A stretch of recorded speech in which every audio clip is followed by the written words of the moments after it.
الحمدللہ رب العالمین والصلاة والسلام علی اشرف الانبیاء و اکرم المرسلین وعلی آلہ وصحبہ ومن تبعہم بإحسان الی یوم الدین وبعد۔ آج 14 فروری 2020 اصول علوم شرعیہ کورس کے نام سے جو ہمارا سلسلہ جاری ہے، جس میں الحمدللہ ہم نے اصول حدیث کو مکمل کر لیا تھا، ایک نئے انداز کے ساتھ، نئے طریقے کے ساتھ، تسہیل و تلخیص کے ساتھ اور اختصار کے ساتھ۔ ابھی ہمارا علم منطق جاری ہے، اور علم منطق میں بھی بعون اللہ تعالی ہم نے تصورات کی جو بحث ہے اس کو مکمل کیا۔ اس کے بعد تصدیق کا ایک لیکچر ہو چکا ہے، آج تصدیق کا دوسرا لیکچر ہے، اور ترتیب کے اعتبار سے یہ 10واں لیکچر ہے محاضرات فی علم المنطق کے نام سے۔ اس سے ماقبل جو لیکچر ہوا اس میں ہم نے قضیہ کی تعریف پڑھی کہ قضیہ کی تعریف کیا ہوتی ہے۔ تعریف کیا کی تھی؟ محتمل الصدق والکذب لذاتہا، جب آپ قضیہ کہیں گے تو لذاتیہ، خبر کہیں گے تو لذاتی ہی۔ اس کے بعد قیودات سے ہم نے مرکبات انشائیہ کو نکال دیا، مرکبات تقییدیہ کو نکال دیا، اور انشاء العقود کو نکال دیا، کیونکہ ان کے اندر صدق اور کذب کا احتمال یعنی سچ اور جھوٹ کا احتمال نہیں ہوتا۔ اس کے بعد ہم نے پڑھا تھا کہ جو جملہ انشائیہ ہے اس میں بھی جھوٹ کا احتمال ہوتا ہے، لیکن کس اعتبار سے؟ مدلول لزومی کے اعتبار سے۔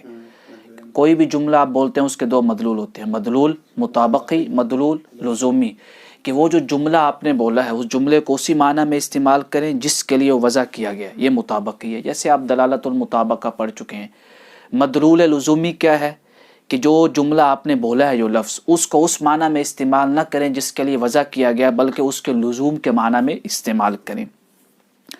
جیسے ہم نے مثال دی تھی زید قائم، اگر زید قائم سے آپ یہ مراد لیں کہ زید بیٹھا نہیں ہے تو یہ لزوم ہے، کیونکہ زید قائم کا معنی زید بیٹھا نہیں ہے بلکہ زید کھڑا ہے کے معنی میں ہے۔ اس کے بعد ہم نے بیان کیا کہ محل الصدق، صدق اور کذب، سچ اور جھوٹ کو پہچاننے کا مدار، معیار، قاعدہ یا اصول کیا ہے۔ اس کے اندر 3 فریق تھے، ایک نظام المعتزلی کا کہ مطابق للاعتقاد ہو، کہ جو آپ نے پہلے عقیدہ بنا لیا ہے اسی عقیدے پہ آپ کوئی بھی کلام پرکھیں گے، آپ دلیل کا انکار کر دیتے ہیں، جو کہ ہم نے کہا ایک باطل عقیدہ ہے، اس سے تو دنیا میں فساد ہو جائے گا، کوئی کسی پہ اعتراض ہی نہیں کر پائے گا۔ اور قرآن نے بھی اس کو باطل کس آیت میں کہا؟ وَعَسَىٰ أَن تَكْرَهُوا شَيْئًا وَهُوَ خَيْرٌ لَكُمْ وَعَسَىٰ أَن تُحِبُّوا شَيْئًا وَهُوَ شَرٌ لَكُمْ۔ تکرہ کیا ہے؟ کراہ کی چیز کیا ہے؟ قلبی چیز، اعتقادی چیز، کہ ہو سکتا ہے آپ کے اعتقاد میں کچھ اور ہو، واقع میں کچھ اور ہو۔ واقع یہاں پہ کیا مراد ہے؟ شریعت کی دلیل۔ تو آپ اعتقاد کو چھوڑ کے شریعت کو پکڑیں۔ آپ کا اصل عقیدہ کیا ہے؟ شریعت کی اتباع، ان کنتم تحبون اللہ فاتبعونی۔ دوسرا جو ہم نے پڑھا تھا جاہز کا، ان کا کیا ہے؟ کہ اعتقاد اور واقع دونوں کے ساتھ مطابقت رکھے ایک ہی وقت میں، تب وہ سچا یا جھوٹا کہلائے گا۔ اور جمہور کا کیا عقیدہ ہے؟ اہل سنت کا اور جمیع مسلمین کا اور مناطقہ کا، کہ مطابق للواقع ہو۔ مطابق للواقع کا مطلب کیا ہے؟ کہ حسب الطبیعہ، کہ اگر قضیہ حسیہ ہے تو حس کے مطابق ہو، اگر قضیہ کیا ہے یعنی مدلول ہے، دلیل پر مبنی ہے، تو دلیل صحیح کے مطابق ہو۔ تو آج ہم پڑھیں گے قضیہ کی اقسام۔ جب بھی آپ کسی بھی شے کی تقسیم کرتے ہیں تو تقسیم کی 2 صورتیں ہوتی ہیں، تقسیم کی 2 صورتیں۔ ایک کو کہتے ہیں التقسیم الاولویہ، دوسری تقسیم کا کیا نام ہوتا ہے؟ التقسیم الثنائیہ۔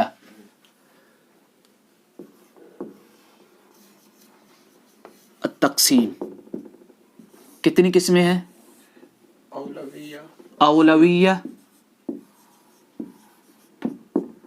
اولویہ اور الثنائیہ، ثا کے ساتھ، الثنائیہ۔ اولویہ کا مطلب کیا ہے؟ کہ پہلی تقسیم۔ ثنائیہ کا مطلب کیا ہے؟ جو اس تقسیم سے آگے تقسیم چلے گی۔ اگر آپ کو کوئی کہے کلمہ کی تقسیم اولویہ کیا ہے، جب آپ کلمہ نحو میں اس کو تقسیم کرتے ہیں تو کیا کہتے ہیں؟ اسم، فعل، حرف، یہ تقسیم اولویہ ہے، یعنی کلمہ کی سب سے پہلی تقسیم۔ آگے جب آپ کریں گے یہ جو تقسیم آپ کر رہے ہیں، معرفہ، نکرہ، اس تقسیم کو کیا کہتے ہیں؟ ثنائیہ، یعنی یہ آگے چل رہی ہے، دوسرے مرحلے میں آ رہی ہے۔ تو پہلے ہمیں یہ تعریف تقسیم جاننی ہے، تقسیم اولویہ۔ اگر آپ کو معلوم ہی نہیں ہے تقسیم اولویہ، کوئی کہتا ہے اسم معرفہ، اسم نکرہ، تو آپ کو کیسے پتہ چلے گا کہ اسم ہے کیا؟ تو قضایا کی پہلے تقسیم ہم کیا پڑھیں گے؟ تقسیم اولویہ۔ تقسیم اولویہ کیسے ہوتی ہے؟ مجموعے اجزاء کے اعتبار سے۔ مجموعے مثال کے طور پہ آپ کے پاس یہ ہے جملہ زید قائم۔ بعض اوقات تقسیم کیا ہوتی ہے؟ پہلے جز کے اعتبار سے۔ مثلا یہاں پہ پہلا جز کیا ہے؟ محکوم علیہ۔ محکوم علیہ، محکوم علیہ کیا کہلاتا ہے؟ موضوع منطق میں۔ یہ کیا ہے؟ محکوم بھی۔ محکوم یہ کیا کہلاتا ہے منطق میں؟ محمول۔ یا تو آپ تقسیم کیا کرتے ہیں؟ محکوم علیہ کے اعتبار سے، یا آپ تقسیم کیا کرتے ہیں؟ محکوم بھی کے اعتبار سے، یا آپ کیا کرتے ہیں؟ مجموعے اجزاء کے اعتبار سے، یعنی محکوم علیہ اور محکوم بھی دونوں کے اعتبار سے مجموعی طور پہ تقسیم کرنا۔ تقسیم اولویہ ہمیشہ کس اعتبار سے ہوتی ہے؟ مجموعے اجزاء کے اعتبار سے، کیونکہ اگر تقسیم ایک ایک جز کی طرف سے ہو تو وہ ثنائیہ ہوگی۔ جب تک آپ مجموعے اجزاء کی تقسیم نہیں جانیں گے تو آگے ثنائیہ کیسے کریں گے؟ ہم نے موضوع کو محکوم علیہ کیوں نام دیا؟ بعض کہتے ہیں زید قائم، پہلا موضوع دوسرا محمول، یہ نہیں، بعض اوقات پہلا محمول ہوگا دوسرا، لیکن ہم نے کیا کہا؟ محکوم علیہ موضوع کہلاتا ہے، اب وہ چاہے پہلا ہو چاہے دوسرا۔ مثلا جاء زید، اب یہاں پہ جا کیا ہے؟ محمول، زید کیا ہے؟ موضوع، لیکن یہ دوسرے نمبر پہ ہے۔ زید یہاں بھی محکوم علیہ ہے اور یہاں بھی۔ یہاں پہ محکوم علیہ کیا ہے کہ ہم نے جو مجیء ہے اس کا حکم لگایا کس کے اوپر؟ زید کے اوپر۔ یہاں پہ کس کا حکم لگایا؟ قیام کا زید کے اوپر۔ اب ہم جو تقسیم پڑھ رہے ہیں کس اعتبار سے ہے؟ مجموعے اجزاء کے اعتبار سے تقسیم اولویہ۔ تقسیم اولویہ یہ ہے قضایا۔ القضایا، قضایا کس کی جمع ہے؟ قضیہ کی۔ قضیہ کی تعریف بھی ہو چکی۔ اب مجموعے اجزاء کے اعتبار سے، یعنی محمول، موضوع، نسبہ، سب کو ملا کے کیا تقسیم بنتی ہے؟ دو، یا کیا ہے؟ مفردین ہے، یا کیا ہے؟ مرکبین ہے۔ یعنی جملہ یا مفردین یا فی قوت المفرد، فی قوت المفرد۔ فی قوت المفرد کا مطلب کیا ہے؟ مرکب ہے ظاہری طور پہ، لیکن معنی کس کا دے رہا ہے؟ مفرد کا۔ پہلے یہ سمجھیں، ہم نے کہا الحیوان، الحیوان الناطق کیا ہے؟ یمشی او ینتقل بنقل قدمیہ، کہ حیوان ناطق چلتا ہے دو قدموں کی حرکت کی وجہ سے۔ ایک یہ ہے مرکب اور ایک یہ ہے مرکب۔ یہ مرکب کس مفرد کے معنی میں ہے؟ الانسان۔ یہ مرکب کس معنی میں ہے؟ کس مفرد میں ہے؟ المتحرک۔ الانسان متحرک۔ تو یہ قوت المفرد کا معنی ہے. آپ نے سمجھ لیا کہ جو اجزائے قدیہ ہیں، اجزائے یا مفردین ہوں گے یا مرکبین ہوں گے، لیکن مرکبین محض. اگر مرکبین غیر محض ہیں تو کیا ہے؟ اسی کے تحت آئے گی. اب دیکھیں زید مفرد ہے، قائم مفرد ہے. جب دونوں اجزاء مفرد ہیں تو اسے کیا کہتے ہیں؟ قدیہ حملیہ. اگر دونوں مرکب ہیں، جیسے آپ کہتے ہیں اذا طلعت الشمس فالنہار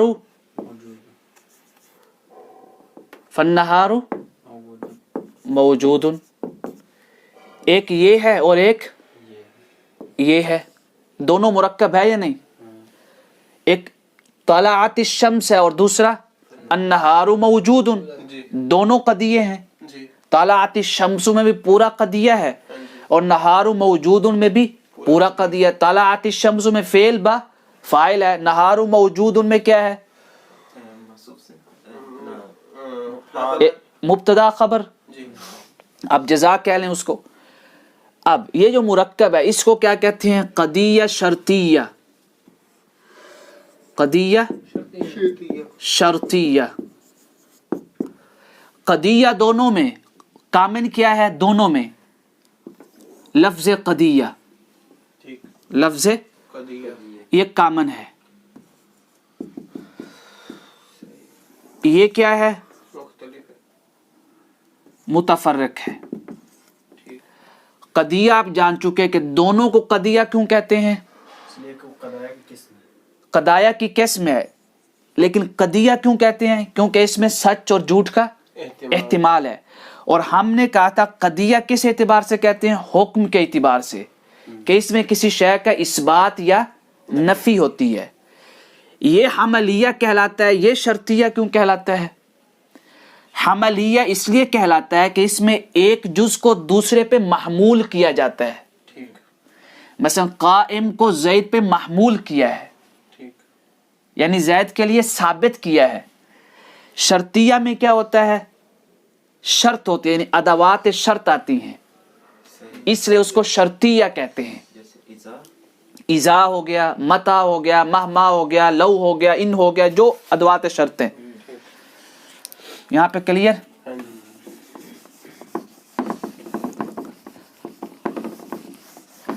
اب آپ سے کوئی پوچھے قدایا کی اقسام کیا ہے تو آپ کیا کہیں گے؟ قدیہ حملیہ، قدیہ شرطیہ. اب ہم ہر ایک کی تقسیم پڑھتے ہیں. پہلا کیا ہے؟ قدیہ حملیہ. قدیہ موضوع کو موضوع کیوں کہتے ہیں؟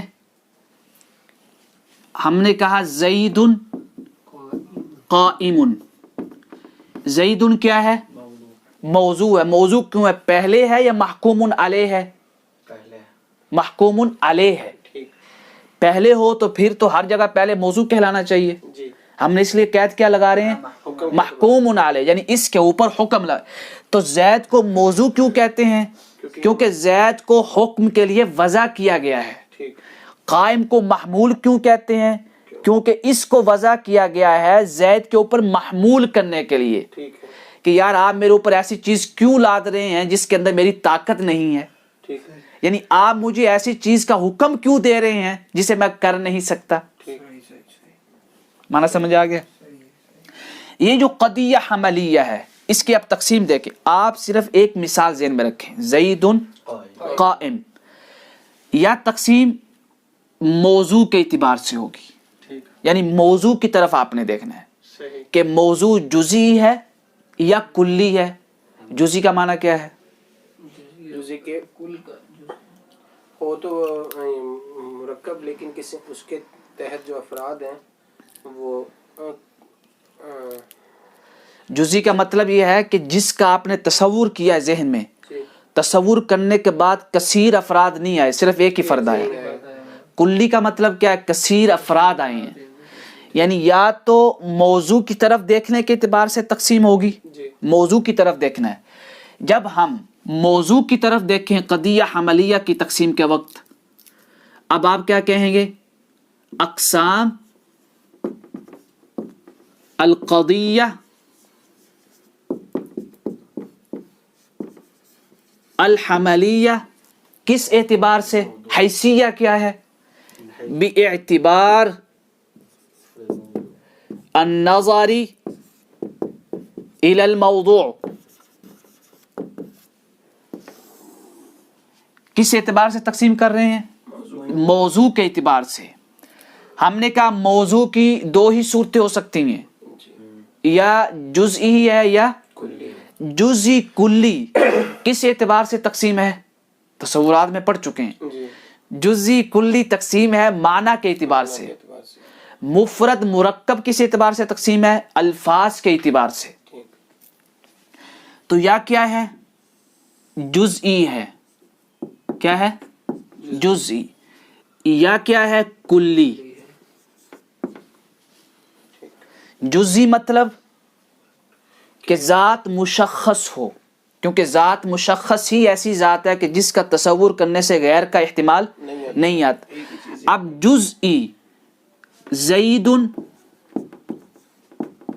قائم، زید یہ کیا ہے؟ قضیہ حملیہ جزئیہ، قضیہ حملیہ جزئیہ، اور اس قضیہ کو کیا نام دیتے ہیں؟ شخصیہ۔ جزئی کو کیونکہ شخصیہ مطلب مشخص ذات۔ اب آپ سے کوئی پوچھے قضیہ حملیہ جزئیہ شخصیہ کون سی مثال ہے؟ یعنی آپ ایسی چیز لائیں گے کہ جس میں جز ہو، ذات مشخص ہو۔ یہ جو کلی ہے، اب آپ ذہن میں دہرائیں تصورات میں۔ کلی میں ہم نے کیا پڑھا تھا؟ اقسام پڑھی تھی اس کی، کہ اقسام یا کیا ہوگا؟ خارج افراد کے اعتبار سے۔ خارج افراد کو کیا کہتے ہیں تصورات میں، منطق کی زبان میں؟ مصداق۔ یا کیا ہوگا؟ مفہوم کے اعتبار سے، یعنی اس کی ذہنی، یعنی اس کے اوپر حکم نہیں آپ نے لگانا۔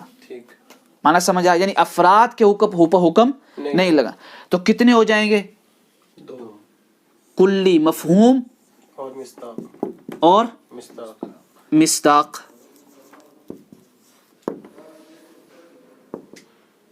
صحیح ہو گیا؟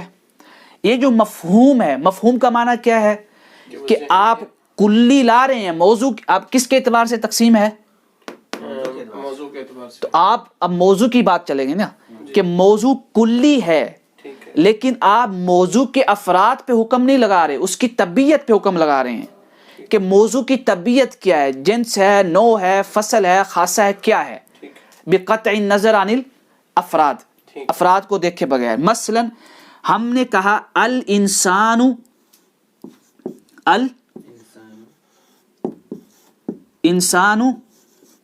نوع، انسان مفہوم کلی ہے یا جزئی ہے؟ مفہوم کلی ہے، کلی ہے۔ نوع انسان کے اوپر حکم ہے، نوع جو حکم ہے انسان کے افراد پہ ہے یا لفظ انسان کی طبیعت پہ ہے؟ لفظ انسان کی طبیعت، انسان کی طبیعت پہ ہے کہ طبی چیز کیا ہے، نوع ہے، جنس ہے، فصل ہے، انسان کیا ہے، اس پہ حکم ہے۔ تو اس کو کیا کہتے ہیں منطق کی زبان میں؟ قضیہ طبعیہ۔ قضیہ طبعیہ کا مطلب آپ سمجھ گئے؟ طبعیہ مطلب طبیعت کے اعتبار سے حکم ہے، افراد کے اعتبار سے نہیں ہے۔ یہ جو مصداق ہے، اب آپ نظر دوڑائیں تصورات میں۔ مصداق میں ہم نے کیا کہا تھا؟ کہ افراد کو دیکھا جائے گا۔ افراد کثیر ہیں، متعین ہیں یا غیر متعین ہیں؟ متناہی، غیر متناہی۔ صحیح۔ اب اگر افراد غیر متعین ہے کس اعتبار سے؟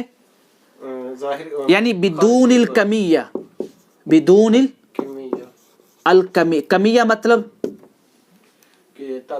تعداد، یعنی اس کی تعداد بیان نہیں ہے۔ یا کیا ہے؟ کمیہ، یعنی تعداد بیان ہے۔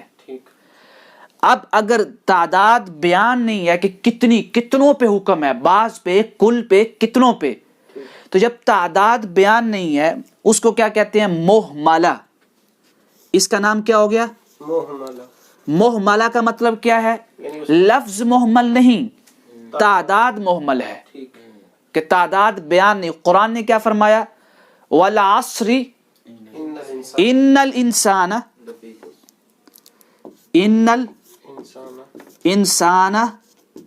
لفی خسر. الانسان، کیا افراد معلوم ہیں؟ کتنے انسان؟ سب، بعض یا سارے؟ کتنے؟ کوئی تاکید کل یا بعض کے ساتھ نہیں آئی. اس کو کہتے ہیں محملہ کہ سارے افراد معلوم نہیں. ان الانسان لفی خسر، کیا اس کے اوپر خصوص وارد ہے یا عموم مراد ہے؟ یعنی کل مراد ہے یا جز مراد ہے؟ سارے مراد ہیں یا بعض مراد ہیں؟ تو یہ کیا ہے؟ قدیہ محملہ. ایسے چلیں آپ، قدیہ، حملیہ، کلیہ، محملہ. کمیہ کیا ہے؟ یا سارے افراد ہیں یا کتنے ہیں؟ بعض ہیں، محدود ہیں یا سارے ہیں، یعنی یا عام ہے یا خاص ہے اصولیین کی زبان میں. اگر سارے ہیں تو کیا ہے؟ کلیہ. کیا ہے؟ کلیہ. اگر بعض ہیں تو جزئیہ. کلیہ کی پہچان کیا ہوگی؟ ابھی یاد رکھیں، کل انسان حیوان. وليس كل حيوان. کیا انسان کے تمام فرد پہ حکم ہے یا نہیں ہے؟ کلو کیا ہے؟ کلو انسان حیوان. محملہ تو نہیں ہے، تعداد بیان کر دی. کتنی تعداد ہے؟ سب کے سب. اگر ہم کہیں بعض الحیوان انسان یا لیس انسان، بعض الحیوان کہ بعض حیوان انسان ہے، تو یہاں بھی تو افراد کی تعداد معلوم ہے، بعض. کتنے؟ بعض، یعنی کل مراد نہیں، یعنی تعداد من حیث المجموع یا من حیث الخصوص مراد ہے. بات یاد رکھیں، منطق جو پڑھتے ہیں وہ اسی قاعدے کی تطبیق قرآن اور حدیث کی آیات پہ کرتے ہیں، جس سے ان کو خطا ہوتی ہے. ہم اس کو سالبہ اور اس میں آگے اس کی کلیئر، اس جہاں کلیئر کر دیتے ہیں. انہوں نے کیا کہا؟ کل انسان حیوان. اب جب قرآن میں آئے گا کل کا نقد کیا ہے؟ جز. یعنی جب آپ نے کل بولا ہے، جب تک لفظ بعض نہیں آئے گا یا قلیل نہیں آئے گا، جو بعض کی طرح الفاظ ہے، ابھی ہم بیان کرتے ہیں اس کو، یعنی کل کا جب تک نقد نہیں ہے تب تک یہ کیا ہے؟ سارے افراد معلوم ہیں، یعنی سارے ہی مراد ہیں، کوئی استثناء حاصل نہیں. منطق پڑھنے والے ہمارے مدارس میں یہاں پہ خطا کرتے ہیں. وہ کہتے ہیں کل جو ہے نا، جب تک اس کے مد مقابل قضیہ پہ بعض یا بعض کے اوپر دلالت کرنے والے الفاظ نہیں آئے تو کل کا نقد واقع نہیں ہوا. نقد سے مراد یعنی کل کو تمام افراد سے کسی نے نہیں نکالا. کلیئر؟ یعنی جب تک کل ہے سارے افراد مراد ہوں گے. لیکن قرآن اور حدیث میں ایسی آیات ہیں اور حدیث ہیں کہ کل فی ذاتی ہی، یعنی اپنی ذات کے اعتبار سے بھی خصوص کا احتمال رکھتا ہے. کیسے؟ یعنی کل جو ہے اپنی ذات کے اعتبار سے، مثلا قرآن میں بعض مثالیں آئی ہیں کہ ابھی میرے ذہن میں شاید مستحضر نہیں ہے، لیکن یہ قاعدہ یاد رکھیں کہ کل جو ہے نحوی زبان میں قرآن و حدیث میں خصوص کا احتمال رکھے گا. اگر آپ مناطقہ کی زبان استعمال کرتے ہیں کہ کل کا جب تک نقد وارد نہیں ہوا، کل کا نقد کیا ہے؟ بعض، یعنی بعض افراد یا بعض جیسے الفاظ، تب تک آپ کیا ہیں؟ کسی بھی فرد کو مستثنا نہیں کر سکتے. اس طرح قرآن کی اور دیگر آیات پہ اعتراض وارد ہوگا. آپ مجھے کل یاد کروائیے گا، میں آپ کو مثالیں یہاں پہ لکھوا دوں گا. تو یہ یاد رکھیں، یہاں پہ تنبیہ ہے کہ کل انسان حیوان، منطق میں تو ہے کہ جب تک اس کا نقد وارد نہیں ہے یعنی بعض، تب تک سارے افراد، لیکن یہ تطبیق آپ قرآن و حدیث پہ نہیں کریں گے۔ آپ اگر اصول فقہ میں عموم کی بحث پڑھیں تو وہ کہتے ہیں کہ کل میں بھی کیا ہے، تعویل موجود ہے، خصوص کا احتمال ہے۔ قرآن و حدیث کے علاوہ ہم کر سکتے ہیں باقی کسی جگہ پہ منطق کے طرح سے، یہ قرائن ہے، یعنی منطق ہم نے قضیہ بتایا، اس لیے منطق کے سارے قضایا مسلمہ نہیں ہیں پھر پڑھائی کیوں جاتے ہیں؟ اغلبی اعتبار سے۔ کس اعتبار سے؟ اغلبی، یعنی بعض وہ شاذ و نادر قواعد ہیں جس کے اوپر نقد ہوا ہے، لیکن آپ کے ہیں ہمارے ہاں مدارس میں یا جہاں بھی آپ جائیں دنیا میں منطق پڑھائی جاتی ہے، لیکن ابتدائی لیول کی۔ اصل جو مرحلہ آتا ہے منطق کے اوپر نقد کا، کہ منطق کے کون سے اصول صحیح ہیں کون سے نہیں ہیں، وہ نہیں پڑھائے جاتے، الا کہ کوئی خود